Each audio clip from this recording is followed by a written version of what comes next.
Chers internautes, chers téléspectateurs de Mokolo Télévision, nous vous disons bonsoir, shalom de partout où vous vous retrouvez, où vous nous suivez. Nous sommes très heureux de continuer notre lecture dans votre émission « Je lis pour toi ». Mais quand tu seras libre, bien-aimé, continue la lecture. Tellement que c'est bon. Hein? Continue la lecture. Nous sommes dans ce partage, dans cette discussion de Job avec ses amis, ses visiteurs, ses amis. Nous étions arrêtés au niveau du 15e chapitre. Aujourd'hui, nous entamons la 16e partie, le 16e chapitre, la 16e intervention.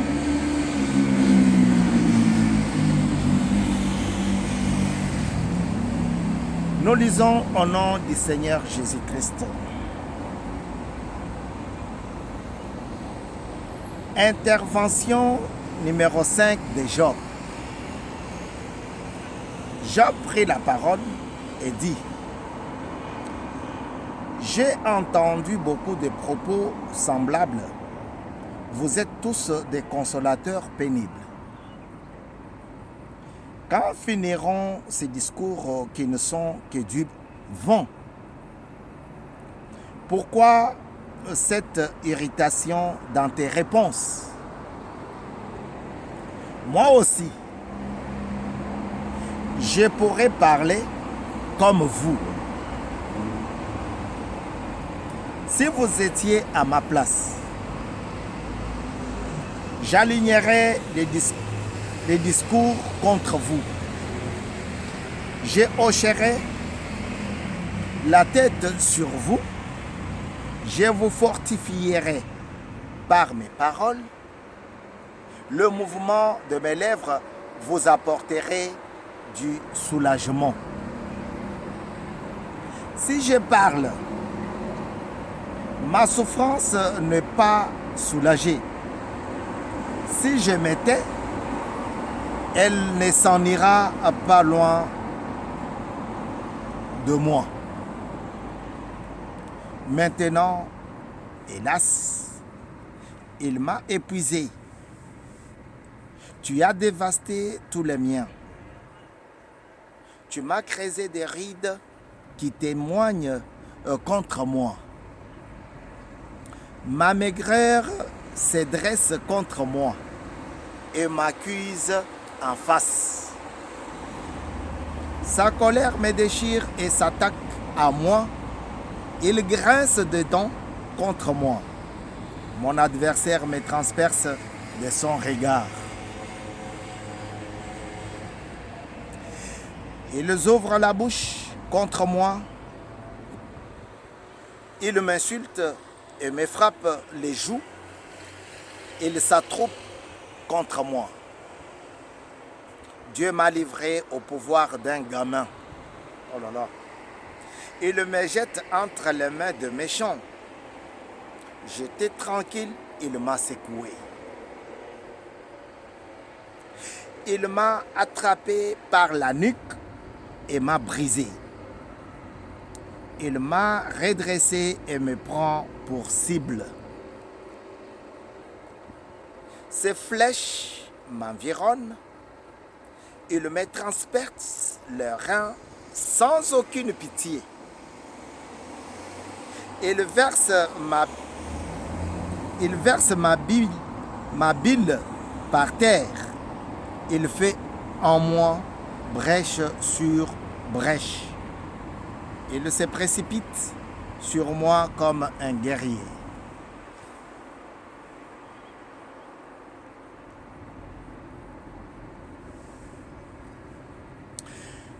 Verset 15 du chapitre 16. J'ai cousu un sac sur ma peau.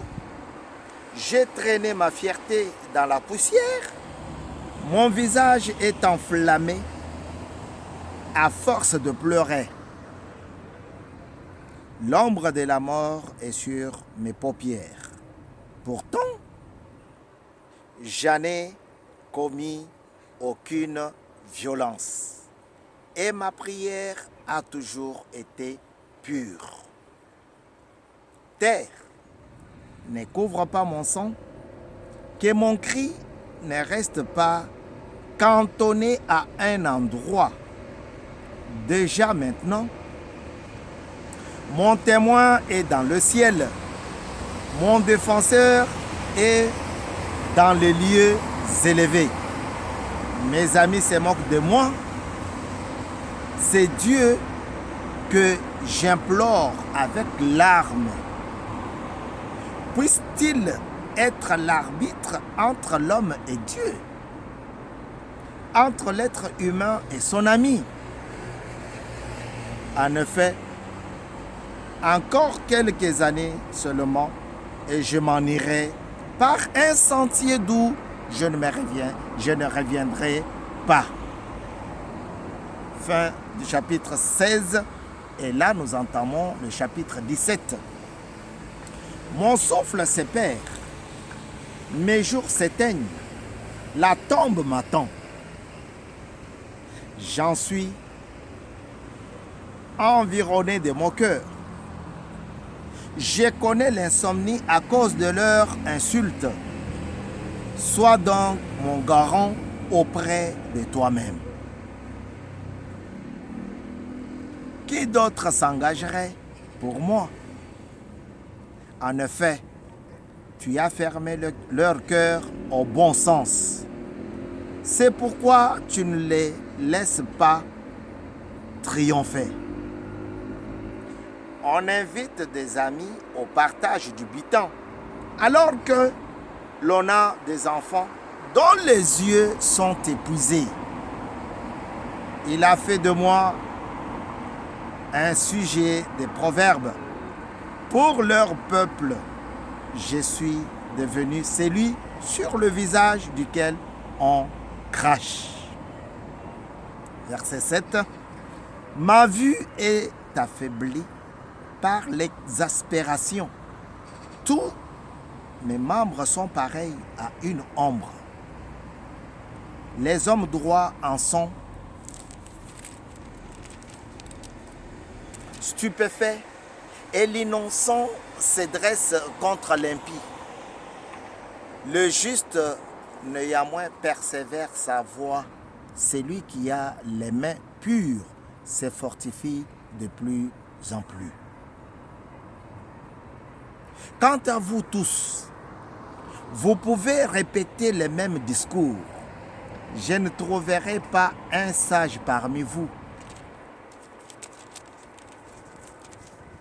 Comment mes jours sont passés, mes projets sont anéantis, ces projets qui remplissaient mon cœur, et ils prétendent que la nuit, c'est le jour, que la lumière est proche quand les ténèbres sont là.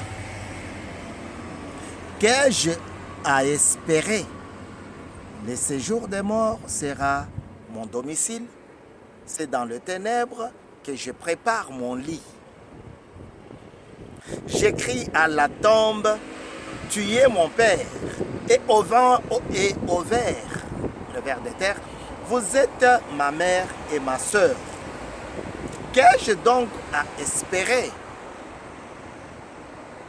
Mon espérance, qui peut l'entrevoir? Elle descendra vers les portes du séjour des morts quand nous serons étendus ensemble dans la poussière. Chapitre 18. Intervention numéro 2 de Bildad. Bildad de Shuach prit la parole et dit: quand mettrez-vous un terme à ces discours? Faites preuve de discernement, Job. Hein? Puis nous parlerons. Pourquoi serions-nous considérés comme de bêtes? Pourquoi ne serions-nous à vos yeux que de brutes? Toi qui t'épuises dans ta colère, faudrait-il à cause de toi que la terre soit vidée de ses habitants? Faudrait-il que les rochers bougent de son emplacement? Oui, la lumière du méchant s'éteindra et la flamme qui en jaillit cessera de briller. La lumière s'obscurcira sous sa tente et sa lampe au-dessus de lui s'éteindra. Ses pas, si assurés soient-ils, se feront petits et ses propres plans le feront trébucher. En effet, il a été pris les pieds dans un filet.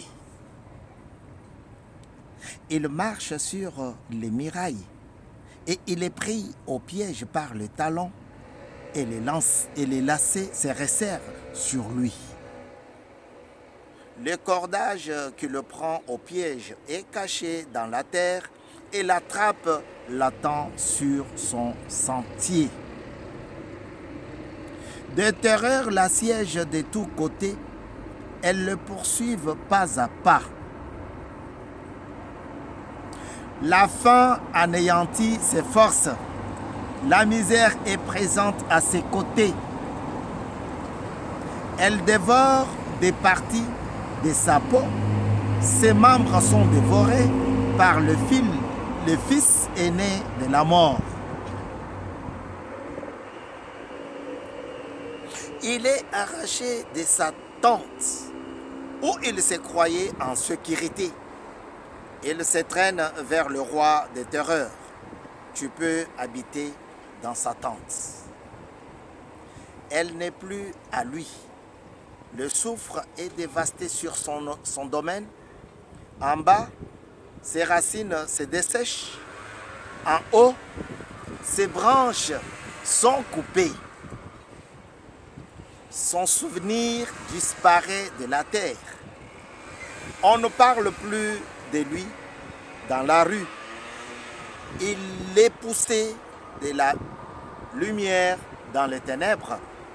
Il est expulsé du monde. Il ne laisse ni enfants ni petits-enfants parmi son peuple, ni survivants dans les endroits qu'il habitait.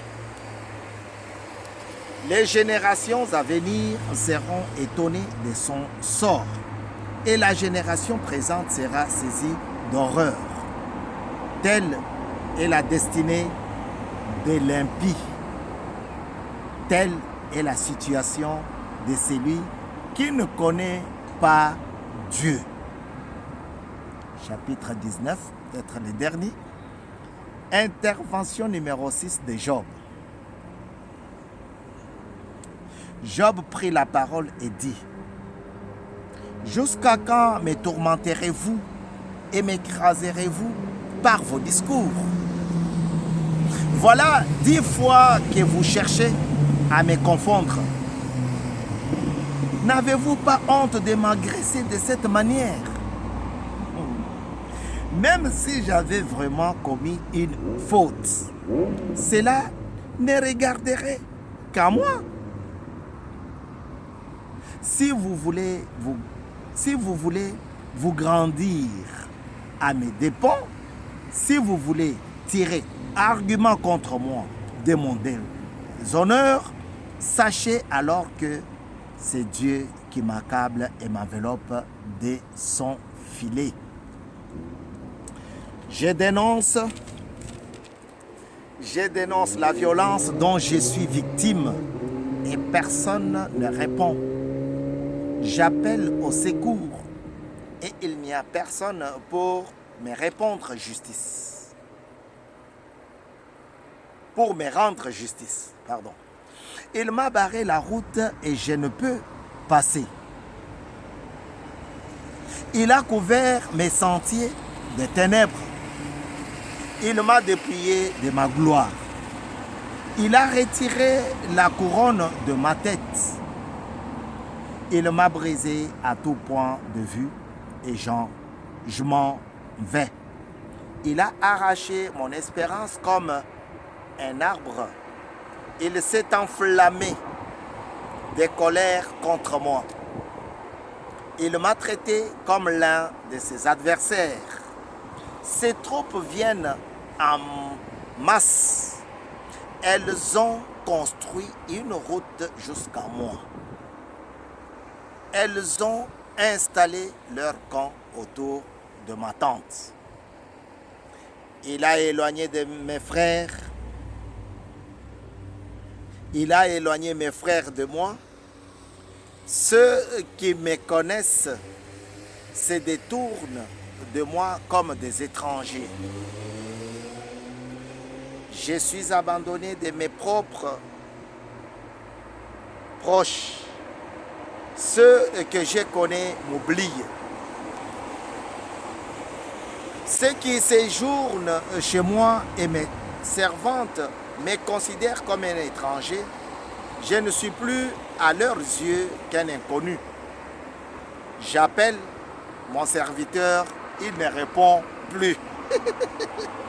Je dois me mettre à le supplier. Mon haleine est repoussante pour ma femme et je provoque le dégoût de mes propres frères. Même les gamins me méprisent.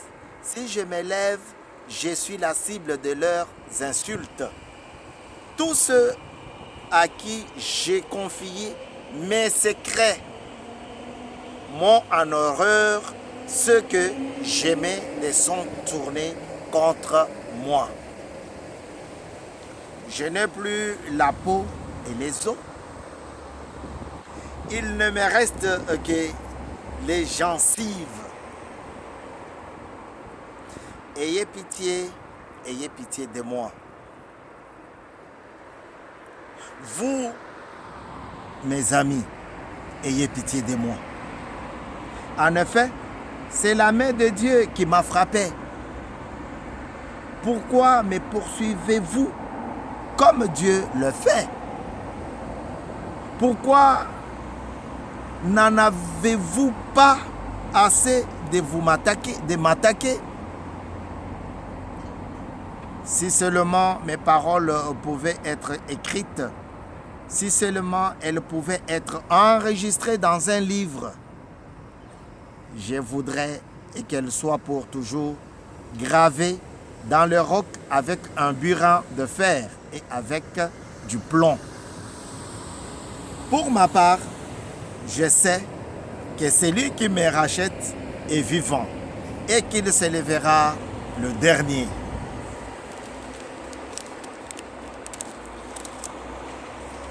Et qu'il s'élèvera le dernier sur la terre.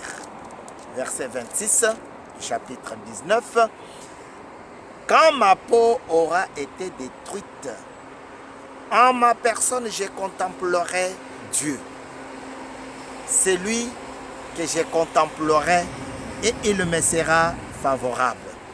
Mes yeux le verront et non ceux d'un autre. Au plus profond de moi, je n'en peux plus d'attendre. Vous direz alors, pourquoi le poursuivions-nous quand on découvrira le bien fondé de ma cause? Redoutez pour vous l'épée. Les punitions par l'épée sont terribles. Vous reconnaîtrez ainsi qu'il y a un jugement. Parole du Seigneur. C'est la fin du 19e chapitre. Mais je suis contraint. Je suis contraint de terminer par ici. Que la grâce et la paix du Seigneur vous soient données par Jésus-Christ. J'ai beaucoup aimé chapitre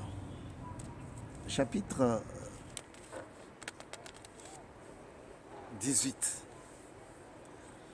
Chapitre 18, C'est une intervention de Bildad. L'un des visiteurs, l'un des conseillers, l'un des amis de Job. Il vient, comme tous les autres, il parle à Job. Et il veut que ce qu'il communique, ce qu'il donne à Job comme réflexion, soit comme ça, soit comme une vérité absolue. Une vérité absolue. Il dit, pour revenir un peu, il dit, oui, la lumière du méchant s'éteindra à la flamme qui en jaillit, cessera de briller. La lumière s'obscurcira sous sa tente et sa lampe au-dessus de lui s'éteindra. Même la lumière qui est là va s'éteindre. La lumière s'obscurcira. Frère, imaginez que vous êtes en plein midi, en plein jour, et subitement, la lumière disparaît. C'est ainsi que Bildad s'exprime. Il dit, l'homme méchant, l'homme mauvais, un impie, verra même sa lumière s'obscurcir en plein jour. C'est pas la nuit, hein? En plein jour. Il dit au verset 9, il est pris au piège par le talon et les lacets se resserrent sur lui. Le cordage qui le prend au piège est caché dans la terre et la trappe l'attend sur son sentier. Il dit, même si l'impie, le mauvais, le méchant arrive, ces lacets vont l'attraper. Tu es malade et tes amis arrivent, ils commencent à t'accabler. Voilà pourquoi Job leur dit, vous êtes des conseillers pénibles, vous êtes des faux visiteurs. Si j'étais à votre place, est-ce que je peux me permettre de dire des choses comme ça? Vous voyez? Ceci est une leçon pour nous tous. Quand tu vas rendre visite à ton frère malade, ton frère opprimé, ta sœur délaissée, frère, aie des mots justes pour réconforter. Alléluia. Aie des mots justes pour apporter la paix. Vous êtes sur Moko de télévision dans votre émission Je lis pour toi. Nous vous en prions de vous abonner si ce n'est pas encore fait. Que la paix de l'Éternel, la puissance de son esprit, la vérité absolue de Dieu, la vérité que Job est en train d'évoquer ici. Il dit, je sais que mon Rédempteur s'élèvera, le dernier sur la terre. Il a confiance. Il a l'espoir. Que cet espoir soit sur toi. Que cette espérance soit sur toi. Que cette vie consacrée soit avec toi. L'Éternel est bon. Il est bon pour toujours.